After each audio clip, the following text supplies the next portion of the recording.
현대인의 생명을 위협하는 대표적인 질환, 암.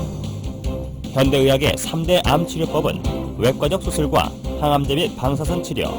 하지만 말기암인 경우 암 완치는 고작 20%. 첨단 현대의학도 암을 불치병으로 남겨놓은 상황인데 현대의학이 풀지 못하고 있는 불치병들, 그 해법을 면역력 강화에서 찾고자 하는 시도들이 새롭게 관심을 모으고 있다.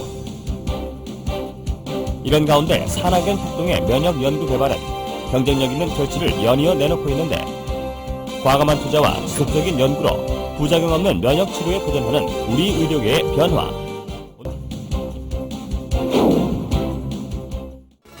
천연 생약제에서 추출한 성분으로 만든 항암 기능성 식품이 국내에서 처음으로 개발돼서 이르면 이달 안에 시판될 예정입니다. 조용호 기자가 전합니다. 항암과 암치료 부작용이나 성인병을 예방하기 위해 개발된 기능성 식품입니다. 해모힘과 해바톤으로 이름 지어진 이들 식품은 생체 손상을 막고 소혈과 면역 증진, 생체 조직의 재생을 촉진하는 기능을 발휘합니다.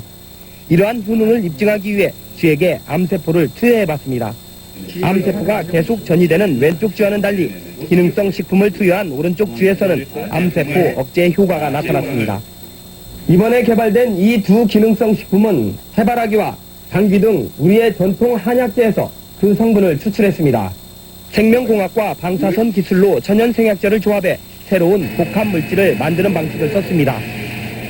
각각의 성분들을 분리를 해서 그것의 각각의 효능을 검증한 다음에 효능을 극대화할 수 있게 다시 그 성분들을 재구성한 겁니다. 종전의 천연생리 활성물질은 항암 효능에 한계가 있고 독성까지 강했습니다.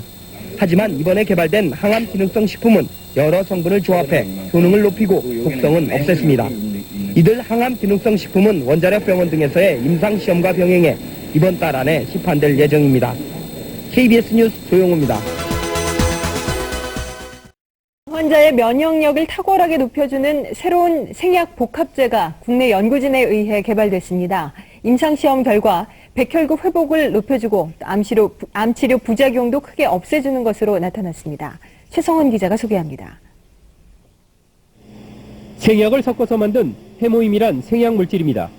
원자력 연구소는 천연 생약제 30여 종을 집중 분석한 끝에 당귀와 천궁, 백작약 등을 재합성해 이 생약물질을 만들었습니다.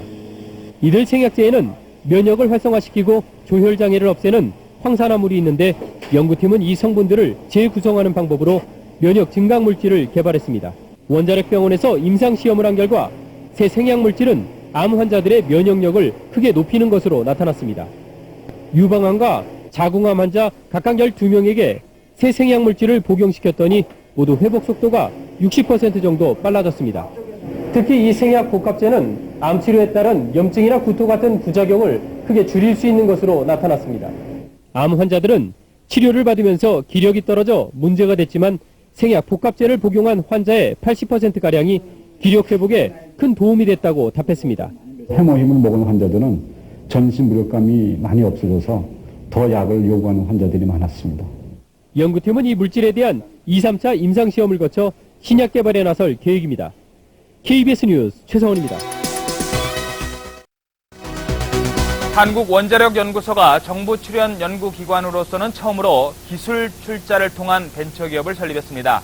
이번 투자는 금전이 아닌 기술 투자에서 연구기관 벤처 창업의 새로운 모델로 평가받고 있습니다. 대전에서 이정우 기자가 보도합니다. 천연 생약 복합 조성물인 해모임입니다. 한국원자력연구소가 중장기 연구개발 사업으로 개발한 이 생약 복합제는 동물 실험과 암 환자 임상 실험에서 효능이 입증되고 있습니다.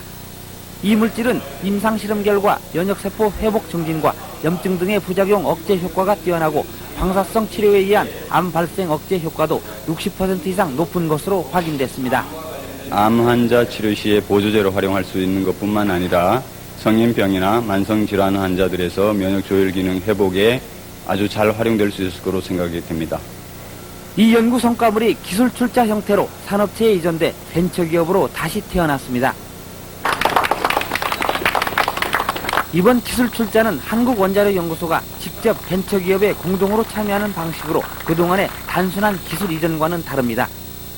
정부 출연 연구기관의 기술 출자로 탄생한 벤처기업의 공식 출범은 연구 성과물에 대한 새로운 장을 열고 있습니다. 정부 지원만을 받는 연구소에서 탈피해 연구 성과물의 상용화, 산업화를 통해 경쟁력을 강화하고 이익금을 환수해 연구 기반 확충에도 도움을 줄 수 있다는 설명입니다. 연구자들이 더 용기를 가지고 더 좋은 연구 성과 내고 성과가 나오는 대로 민간에 이렇게 기술을 넘겨줘서 민간이 또 새로운 기업을 자꾸 창출하는 그런 아마 좋은 전기를 마련했다고 이렇게 봅니다.